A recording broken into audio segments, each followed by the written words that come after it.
in the end. And as I say, I think this is the big, like, oh my god moment for me anyway, right?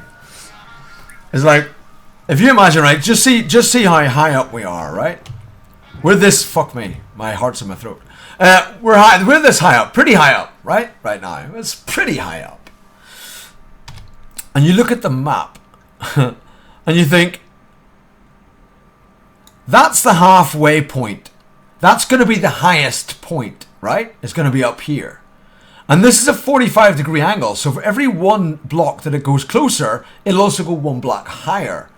So you can see that actually we're only like about this high compared to how high it's going to be in the middle. So we're only about a fifth, maybe a sixth of the height up so far. So the middle of it is going to be like 6 times higher than what this is. So it's going to go like way up there. The middle of it will be like, you know, it'll be like 6 times higher. It'll be massive.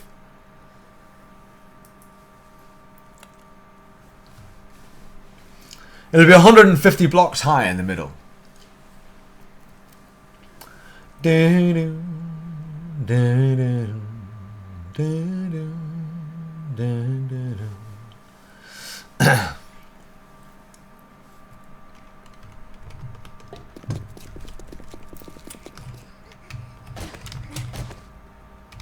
But having this gap here, so this isn't completed, allows zombies to pass through. So we don't have any problem with the zombies wrecking everything. Obviously I don't want to build like part of it and then the zombies just wreck the whole damn thing, right? So I left a gap so that they can just pass through. That's the theory anyway. Yeah, and the new pants, exactly, Paul. Like, fucking hell, man, that scares the shit out of me when I'm up there. It's way too high for me. I have a bit of vertigo when I'm playing games.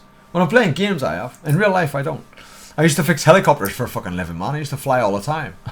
Sit and hang outside, look outside, go upside down. Fucking all sorts. Well, near enough upside down. Not quite upside down in a helicopter, but J-turns and all that. I used to do all that shit in helicopters, no problem. But fucking going up there and looking down in a computer game, fucking hell, man, my stomach is just like, what the fuck is going on? It's weird. Weird, huh? Let's keep the water. Lay some more concrete blocks out.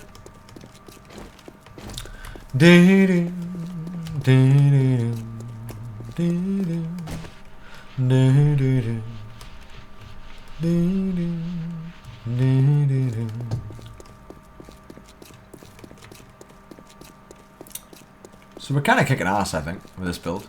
I'm quite impressed. I'm quite impressed. We're doing quite well, considering the scale of everything.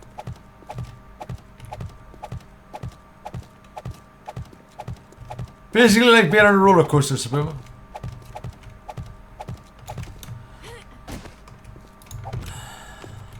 Especially when you've got pilots that are flying it that know you personally. Then it's definitely like a roller coaster. Because they fuck about on purpose.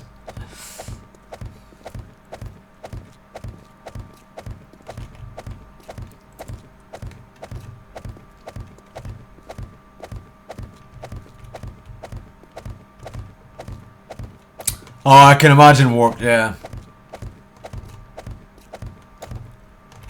Yeah, I can imagine.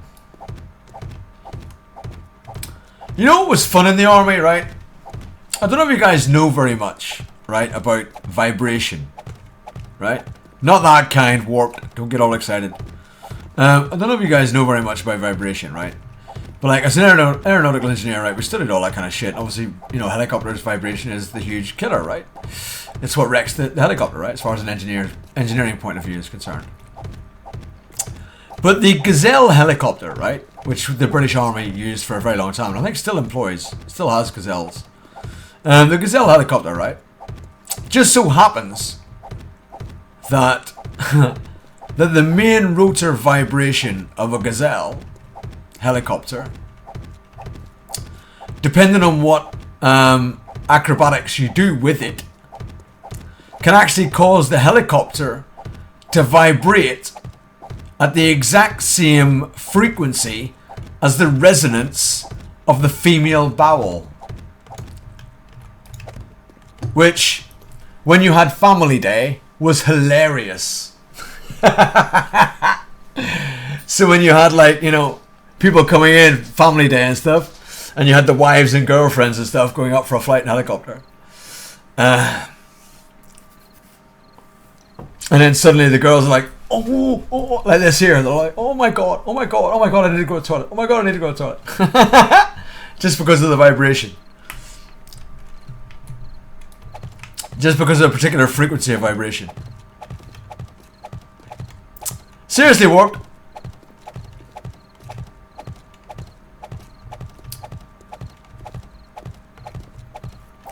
Pretty much everything has a vibration frequency. Like, when we were learning about vibration, right, and I'm sure a lot of the guys in the chat have probably done something similar and know all about it, right, engineers, any engineers in the chat. But when we were learning about vibration, right, what they got was, they'd get a flat plinth of steel, right, and they'd have a whole bunch of screws in the steel. And what they would do is, they would make the steel plate vibrate, and if you vibrate it at a particular frequency, the screw will just go and just undo all the way out. And then if you just put the screw just at the tip again, and then vibrate it at a different frequency, it'll go and do it all the way up. Really, really tight. So different frequencies just have different effects. And, you know, if you get the right resonance, it's the same idea like with bridges and the frequency, you know, of resonance of when they get into a wave motion, all that kind of thing. But different frequencies have really weird effects on a lot of different things. But there is a particular frequency, like I say, that sets off a woman's bladder, and a man's bladder as well. But it just so happens that the Gazelle helicopter actually can produce the frequency that is the resonating frequency for a woman's bladder. And so as soon as you sort of if you do that particular maneuver and pull the collective up at a particular pitch, then you end up causing that frequency in the main rotor head where you can feel the vibration in it, and any woman that's in there just goes, oh my god, I need to go to the toilet. You know what I mean? Just like that. It's fucking hilarious. But it's quite funny.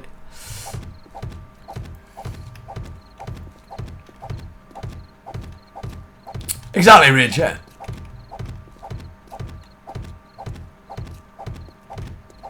Yeah, everything.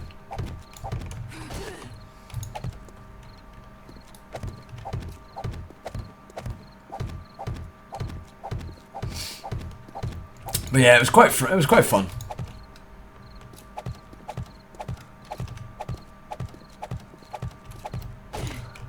Things Buck says. What do you mean? What's wrong with that?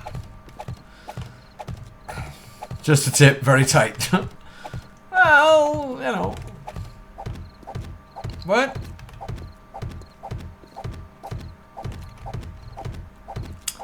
I think it's subconscious, no pair.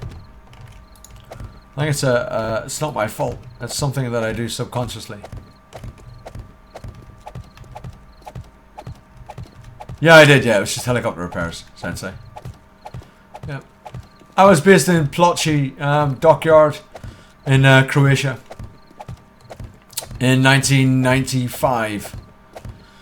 In 1995, I was in Plochi dockyard in Croatia. I was there for about 6 months. And the whole place, because Plochi dockyard was all reclaimed land from the sea in Croatia. It's all reclaimed land from the sea at the very coast there. And it poured down with rain. And we ended up being like 2 to 3 foot deep in water, right? The whole place was just 2 to 3 foot deep in water. And all the French, the American, blah, blah, blah, all the other different nations, because it was United Nations peacekeeping force, right, that I was there with. And all the other nations all bugged out. They all left and went to like local hotels and stuff. The British Army? No. Fucking idiots. Yeah, I know it's not. I know it's not.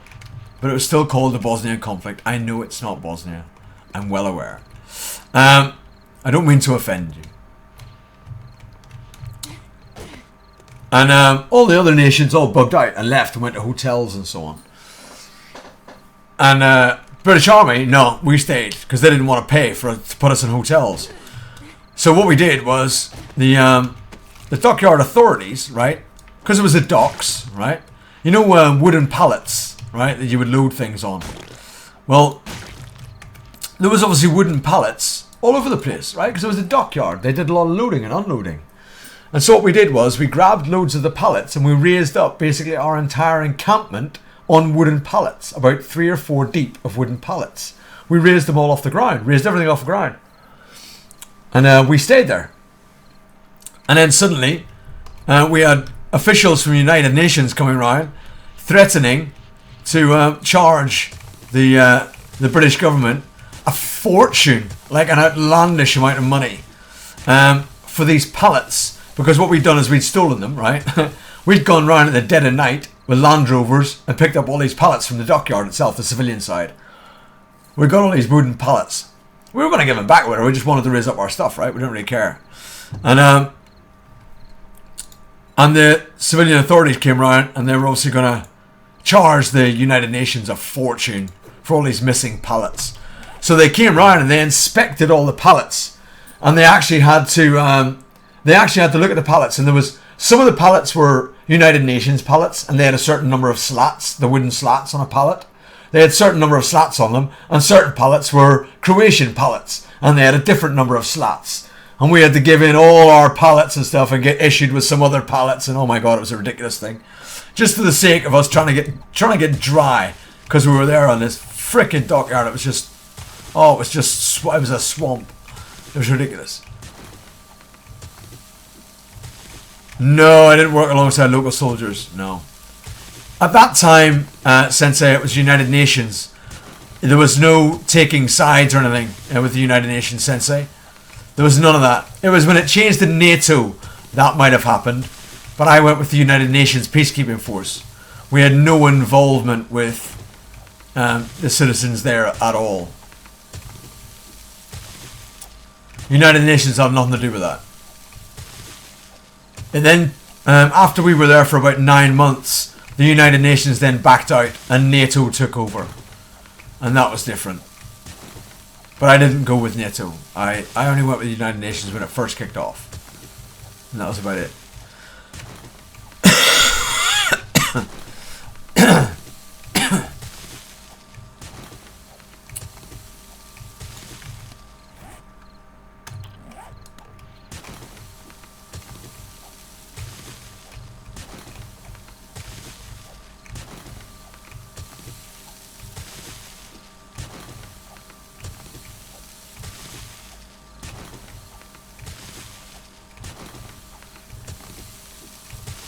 And to be honest, we didn't even call it Croatia or Bosnia or Serbia.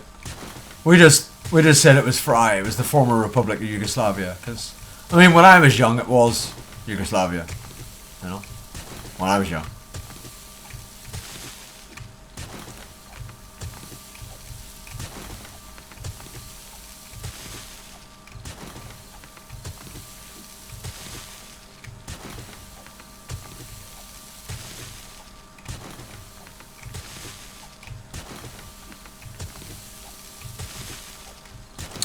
But that's what we were briefed as. So it was FRY. And we had little phrase books and stuff given to us. So we could say stuff in Bosnian or Croatian or Serbian. Depending on where we'd gone. But of course I never had to use it. Oh, it's fine. I was just fixing helicopters. All good. We did have one helicopter crash while I was there, actually. And I had to rescue a whole bunch of shit. Well, not rescue, but recover the helicopter. Christopher Columbus. Thank you very much for the follow, I appreciate it. Buck the Bearded Barbarian. I don't know about that. But thank you very much for the follow, I appreciate it. Welcome to the channel. If anyone happens to be new, it is night time. We're going to have a quick... In fact, shall we? Or should we just...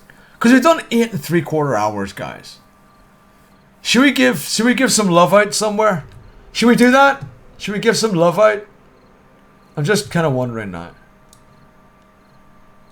Because Seabay doesn't start for another... What, 1.5 hours? Another 1.5 hours for Seabay. I think we should give some love out. What do you think? Should we pass on the love? Should we pass the love? We could pass the love, right? We could pass the love! Wait, what?